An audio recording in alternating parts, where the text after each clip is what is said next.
안녕하세요. 저는 올해 30대 중반이 된 남자입니다. 주변 사람들에게는 말하기가 너무 창피하고 민망스러워서 익명의 힘을 빌려 많은 분들께 제 얘기를 들려드리고 싶습니다. 농담 삼아 듣지 마시고 가능하다면 부디 힘이 되는 좋은 말씀 한마디씩 해주시면 감사하겠습니다. 우선 제 와이프에 대해서 얘기를 해드리겠습니다. 연애 시절부터 느꼈지만 정말 여자가 맞나 싶을 정도로 남자를 많이 밝히는 그런 스타일이었습니다. 하지만 그때는 콩깍지도 씌었을 뿐더러 결혼하고 애 낳으면 생각도 성격도 많이 달라질 거라 생각했었죠. 아무튼 와이프는 연애 시절부터 남자가 지나가면 눈이 돌아간다던지 휴대폰 안에는 연예인들의 건강미 넘치는 그런 사진들도 가득하더군요. 심지어 차마 남자들조차 보지 않을 법한 그런 영상들도 있는 걸 보고 깜짝 놀랐죠. 하지만 뭐 다 큰 어른이고 충분히 그런 걸 볼 수 있다고 생각했습니다. 하지만 문제는 연애 시절부터 발임기가 다분했었던 것 같습니다. 전 남자친구랑 연락하다가 걸린 것도 몇 번 됐었고 친구들끼리 술 마시고 헌팅해서 알게 된 남자랑 연락을 주고받다 걸린 적도 있습니다. 하지만 관계까지 가진 건 아닌 걸로 알고 있어서 참고 만났던 거죠. 지금 생각해보면 그때 당시에도 술 마시고 연락 두절이 된 게 몇 번 있는데 정황상 사고를 치지 않은 것 같아서 넘겼는데 그 진실도 이제는 알 수가 없을 것 같네요.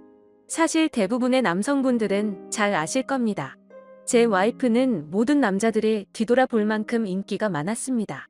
하지만 결혼한 지도 3년이라는 시간이 지나다 보니 연애 때만큼 그렇게 확 땡기지 않더군요. 그래도 와이프가 너무 밝히는 스타일이다 보니 일주일에 3번 이상 의무적으로 와이프와 좋은 시간을 보냈었습니다. 저희 부부에게는 아내의 욕구가 강하다는 거 말고 정말 서로 아무 문제 없는 그냥 평범한 대한민국의 30대 초반이 앞날을 생각하며 열심히 살아가는 부부였습니다. 그렇게 저희는 평범하게 잘 지내다 제가 장기 출장을 가게 되었습니다. 한 반년 정도를 지방으로 가게 됐던 거죠. 가기 전부터 와이프는 난리가 났습니다. 자신도 회사를 그만두고 따라갈까 라고 물어보며 6개월 동안 혼자서 지내면 외로워서 미쳐버릴지도 모른다더군요.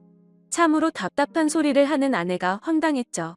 일을 그만두면 직장이 바로 구해지지도 않을 뿐더러 저희가 신혼부부도 아니고 6개월을 못 기다려서 일까지 그만두고 따라온다니 저는 많이 당황스러웠죠. 그래서 굳이 혼자 있어서 외로운 거면 친정에라도 가 있으라고 했습니다. 길다면 길고 짧다면 짧은 시간이지만 와이프는 계속해서 직장까지 그만두고 따라가겠다고 아주 성화를 부렸습니다. 그때까지만 해도 6개월 동안 자주 보면 되겠지, 무슨 문제라도 생기겠어 라는 마음으로 저는 너무 안일하게 생각했었습니다. 아니 어찌 보면 제 와이프의 실상을 알게 되어서 다행이라면 다행이겠네요. 처음에는 와이프가 참으로 지극정성이었습니다. 제가 출장을 간 곳이 차로 왕복 6시간이 넘게 걸리는 곳인데 한 달 동안은 거의 매주 제 숙소로 찾아오더군요.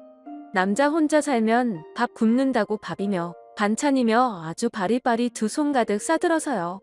그때까지만 해도 저는 와이프를 너무 잘 얻었구나 싶었습니다.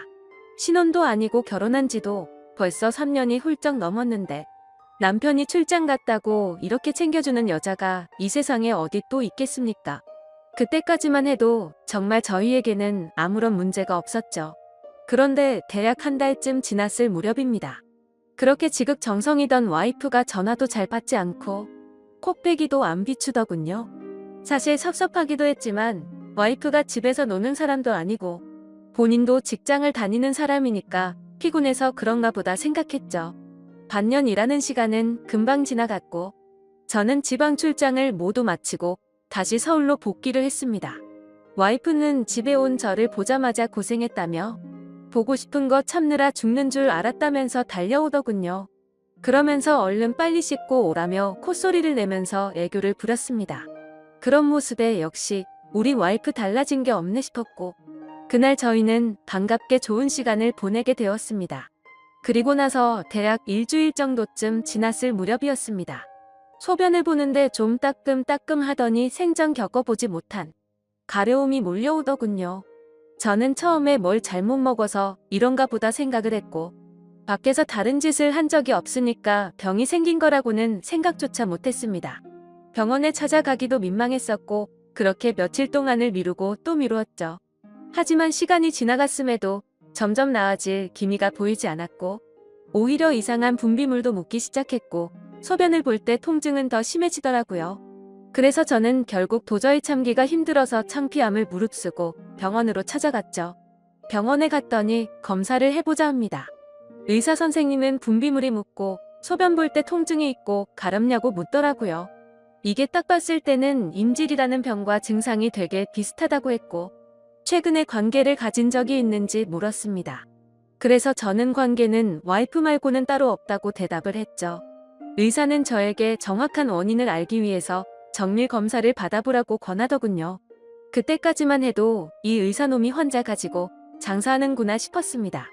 근데 그때 당시에는 빨리 치료를 받고 싶을 뿐 다른 생각은 할 겨를도 없었습니다. 그렇게 저는 검사를 받았고 결과를 보고 난 뒤 정말 제 눈을 의심했습니다. 임실에 헤르페스에 곤지름까지 생겼더라고요.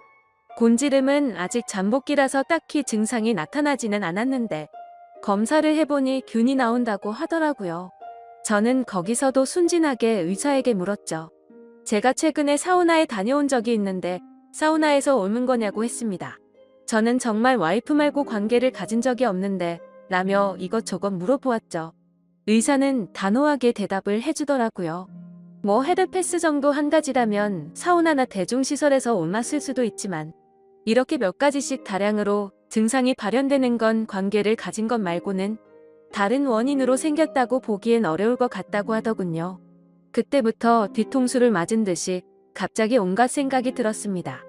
그러면 제가 와이프에게 옮았다는 거냐고 물어봤죠. 의사는 아내분과 잘 이야기를 해보라고 했고 아내분도 같이 치료를 받으셔야 할 거라고 했습니다. 그 얘기를 듣고 병원을 나서는데 갑자기 뒷골이 땡기면서 피가 쏠리는 느낌이 들었죠. 일단 저는 증거라도 있어야겠다는 생각으로 아내의 차로 가서 블랙박스를 켜봤습니다. 정말 하나하나 영상을 다 켜보면서 확인을 해보는데 기겁을 했습니다. 왜냐하면 영상 속에서 들리는 남자의 목소리가 한 명이 아니더라고요. 누가 듣더라도 그 남자들마다 평범한 대화를 하는 게 아니고 사랑을 나누는 소리가 들리는데 눈앞이 깜깜해졌습니다.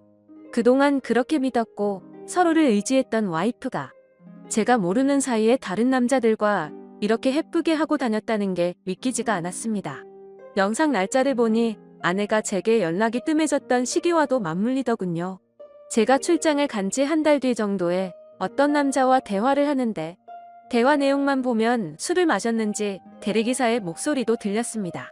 그런데 다른 사람이 있는데 아랑곳하지 않고 역겨운 말을 하더군요. 남편이 출장을 가서 없으니까 잠시 쉬다가도 괜찮다고 하는데 너무 충격적이었습니다. 평소에 다른 사람의 시선도 신경 쓰는 다소곳한 모습이 있던 사람이었고 관계를 가질 때조차도 많이 밝히기는 해도 선을 넘지 않았는데 너무 다른 사람 같았습니다. 저는 그 길로 블랙박스 메모리칩을 빼들고서 집으로 달려갔습니다. 집에 도착한 저는 곧장 와이프를 불렀죠. 너 지금 내가 어디 갔다 온 줄 아냐고 했고 비누기과 갔다 왔는데 너 도대체 나 없을 때 먼지거리를 하고 다녔냐고 소리를 질렀습니다. 제가 막 소리를 지르면서 화를 내니까 와이프는 덜덜 떨며 무슨 소리냐고 자신이 무슨 짓을 했다고 이러냐고 변명을 하더군요. 그래서 다시 물었습니다. 아무 일도 없는데 갑자기 내 몸에 임질에 헤르페스에 거기다 곤지름까지 생기냐고 했고 나는 너 말고 다른 여자와 보낸 적이 없는데 그럼 이 병은 갑자기 하늘에서 뚝 떨어진 거냐고 했습니다. 내가 1년을 자리를 비운 것도 아니고 고작 6개월 비웠을 뿐인데 그새를 못 참고 딴 놈이랑 붙어 먹었냐고 말했고 거짓말할 생각은 하지 말라며 블랙박스 메모리칩을 내려놨습니다. 지금부터 거짓말할 생각하지 말고 솔직히 말하라고 더 크게 소리를 질렀습니다. 제가 너무 흥분을 했고 증거자료까지 내밀면서 몰아붙이다 보니까 그제서야 와이프는 사실대로 실토하더군요. 아주 여기저기 다 정차하는 버스가 따로 없더군요. 처음에 너무 외로워서 그랬답니다. 회식을 하게 되었고 술에 취해서 결국 실수가 시작되었답니다. 평소부터 자신에게 잘 대해주던 직장 후배인데 같은 방향으로 가는 김에 차에 같이 타게 되었답니다. 근데 술에 너무 취해서 자신도 모르게 많이 외로웠답니다. 그래서 그냥 단순히 술을 한 잔만 더 하고 싶은 생각에 집으로 불러들였고 술을 더 마시다 실수를 해버렸다고 하더군요. 제게는 너무나 소중했던 제 보금자리에서 다른 남자놈이랑 놀아나다니 정말 너무 화가 났고 역겨웠습니다. 그런데 이건 시작에 불과하더군요. 그날 이후로 곡비 풀린 망아지처럼 지냈더군요. 어차피 실수를 시작했고 죄책감에 오히려 더 막 나가게 됐답니다. 근데 참 이해가 안 가지 않나요? 상식적으로 실수를 했다면 더 자숙해야 하는데 오히려 더 이따위 짓을 했다는 걸 보면 언젠가는 이딴 짓을 하고 살았을 사람이란 걸 느꼈습니다. 같이 사고를 쳤던 남자들도 다양해서 참 대단하더군요.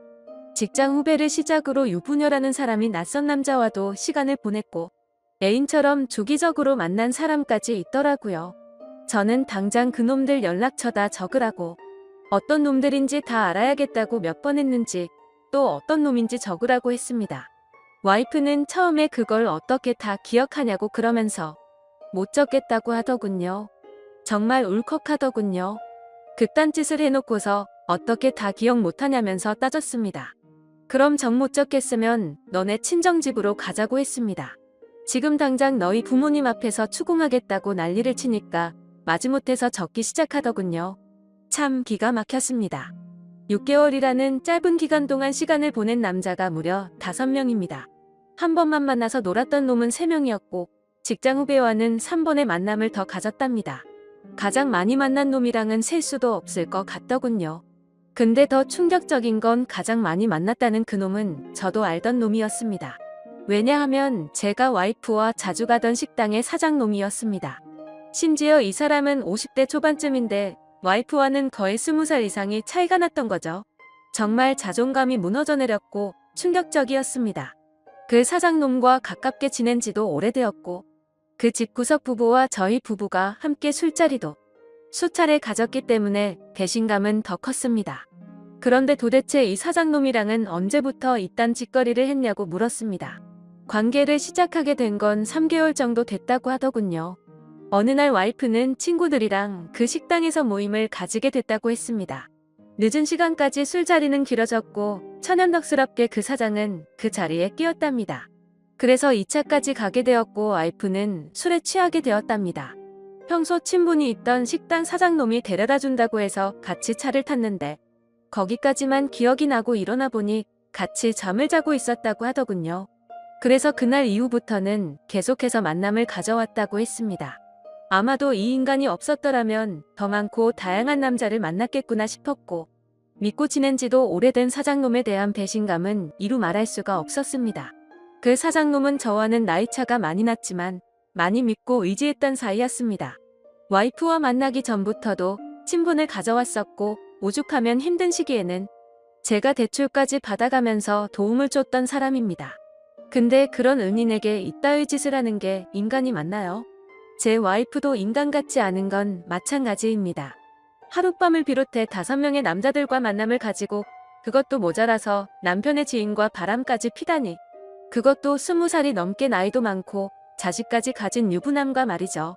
충격에 충격이 이어지다 보니 도대체 어디서부터 어떻게 화를 내야 할지 감조차 오지 않더라고요. 그래서 일단 저는 당장 휴대폰 잠금을 풀라고 했고 카톡을 열어서 메시지 내용을 봤습니다. 그동안의 메시지 내용은 지웠는지 오늘 날짜로 읽지 않은 메시지가 하나 와 있더군요. 이제 민철이가 출장 갔다 왔으니까 못 보는 거냐는 둥. 앞으로 조심하면 되니까 우리 변하지 말자는 둥 역겨운 대화가 와 있더군요. 정말 너무 참담해서 말도 안 나오고 아무 생각도 들지 않더라고요. 그냥 분노에 휩싸였을 뿐 아무것도 보이지가 않았습니다. 그래서 당장 아내를 이끌고 그 사장놈이 하고 있는 식당으로 갔습니다. 식당 안에는 손님들이 있었고 그 사장놈의 아내도 함께 있더군요. 그런데 그때 당시 제 눈에 이미 보이는 건 없었습니다. 들어가자마자 욕을 지르면서 불렀고 바로 멱살을 잡았습니다. 그 사장놈의 아내는 깜짝 놀라서 달려나와서 저를 뜯어말렸고 저는 온 동네에 소문이 나길 바라는 마음으로 큰 소리로 말했습니다. 이 인간 같지도 않은 인간이 무슨 짓 했는지 아냐고요. 제가 출장 간 사이에 제 와이프랑 바람 피우고부터 먹은 지 3개월이 됐다고 말해줬습니다. 와이프는 옆에 서서 울고 있었고 그 사장놈의 아내도 충격을 먹었는지 저보다 더 화를 내면서 남편을 밀치고 멱살 잡고 난리가 났습니다. 그 사이에 손님들은 전부 다 밖으로 나가버렸고 진짜 짐승들처럼 뒤엉켜서 순식간에 개판이 되었습니다. 다음 날에는 그 직장 후배놈도 응징하기 위해서 와이프의 회사로 찾아갔습니다. 조금은 마음이 차분해져서 깽판을 치지는 않았고 다이렉트로 회사 대표와 만났습니다. 내 와이프가 여기 직장 동료랑 바람을 폈다. 딴 거 다 필요 없고 그 사람 자르라고 했습니다. 안 그러면 더 이상 어떤 꼴 낼지 모른다고 하니까 바로 알겠다면서 죄송하다고 하더군요. 당연히 와이프도 이 회사에서 그냥 내보내라고 했습니다. 그딴 인간들 여기 둬봤자 여기에 도움될 거 없을 거니까 알아서 하라고 했죠. 와이프와는 이혼을 해야겠다는 생각으로 당분간 얼굴도 마주치지 말자고 했고 집에서 내쫓아 버렸습니다. 저 또한 맨정신으로 버틸 수가 없어서 회사에는 잘 얘기해서 휴가를 냈고 며칠 동안 집에 박혀서 술만 마시고 있었습니다. 옛날 생각도 나고 어떻게 이렇게 됐는지 웃다 울다 사람이 미쳐가는 게 한순간이더군요. 그렇게 3일 정도 지났을 무렵 그 사장놈에게서 메시지가 왔습니다. 저에게 사과를 해도 모자를 파네 오히려 뻔뻔하게 욕을 하더라고요. 조용히 일 처리를 하면 되지 굳이 그렇게까지 해야 했냐면서요. 본인도 이혼 소송 진행 중이고 가게도 문을 닫게 됐다면서 징징거리는데 본인이 일을 저질러 놓고 저더러 어쩌라는 건지 역겹고 짜증이 나서 저도 같이 싸웠습니다. 저는 너 같은 인간 말종이랑 말 섞기 싫으니까 헛소리 그만하라고 말했고 그동안 내가 너한테 빌려줬던 돈을 이번 주 내로 당장 다 갚으라고 했습니다. 그러니까 돈 없다면서 배째라고 말하더군요. 나이 50이 넘어서도 이따위 짓을 하는데 어떻게 이런 인간이랑 연락을 해오며 살았을까 제 스스로에게도 화가 났습니다. 그때부터 이 인간 같지도 않은 놈이 저를 약올리기 위해서 비아냥거리기 시작하더군요. 제 와이프가 이렇게 해줬다 저렇게 해줬다부터 시작해서 또다시 저는 충격적인 얘기를 듣게 되었습니다. 참 파고 또 파도 끝이 없었네요. 너도 내 덕분에 이혼하게 된 걸 다행으로 알라면서 말하는데 지 친구 놈과 셋이서도 어울렸다고 말하더군요. 진짜 이런 인간이었나 싶고 사람의 이중성에 환멸을 느꼈습니다. 와이프와 저는 연애 시절부터 결혼까지 거의 6년이란 시간을 함께 했습니다. 제가 알던 와이프가 맞나 싶을 정도로 또다시 큰 충격을 받았습니다. 이런 게 현실적으로 있을 수 있는 일인가 싶었습니다. 저는 곧바로 와이프에게 전화를 했고 이 말이 사실이냐고 물었죠. 그러자 한참을 말없이 가만히 있더군요. 그래서 저는 왜 말을 못하냐고 하니까 한숨을 쉬더니 적당히 하라면서 적반하장으로 짜증을 내더군요. 그러면서 내가 뭘 했건 이제 너랑 나랑 상관없는데 왜 자꾸 묻냐고 했습니다. 솔직히 당연히 이혼은 계속 진행했겠지만 조금이라도 고민을 안 했다면 거짓말이겠죠. 그만큼 많이 사랑했었기에 일말의 가능성을 생각했는데 전부 다 제 착각이었습니다. 아니 오히려 다행이라고 생각해야겠네요. 마지막까지 제대로 된 실체를 보여줘서 미련 없이 끝낼 수 있겠구나 싶었으니깐요. 이렇게 말도 안 되는 사건이 일어난 지도 고작 일주일이 지났네요. 저는 지금 와이프와 이혼 절차를 밟고 있습니다. 와이프와 직장 후배 놈은 그 회사에서 잘리게 되었고요. 아직까지 해결이 안 된 문제는 그렇게 믿고 지냈던 사장놈입니다. 제게 빌려가서 갚지 않은 돈만 원금 2천만 원이 넘습니다. 이런 일은 태어나서 처음 겪다 보니 어떻게 해야 할지 머리가 어지럽네요. 일단 법적으로 어떻게 해서든 이 인간에게도 최대한의 고통을 주고 싶습니다. 어떻게 해야 이 인간도 피눈물 흘리면서 후회할 수 있게 만들 수 있을까요? 세상에 이런 일들이 일어나리라곤 절대로 생각 못했는데 제게도 이런 일이 일어나네요. 아마도 다들 드라마나 영화에서나 일어나는 일이라고 생각하실지 몰라도 생각보다 이런 불륜 사건들은 한 해에도 수도 없이 일어난다고 하더라고요. 다른 사람들은 저처럼 너무 사람들을 믿어서 상처받는 일이 없었으면 하는 바람입니다. 그리고 어떻게 해야 그 사장놈을 응징할 수 있을까요? 비열하게 비웃고 조롱하는 그 사장놈을 절실하게 응징하고 싶습니다. 제발 좀 방법이 있다면 알려주세요. 감사합니다.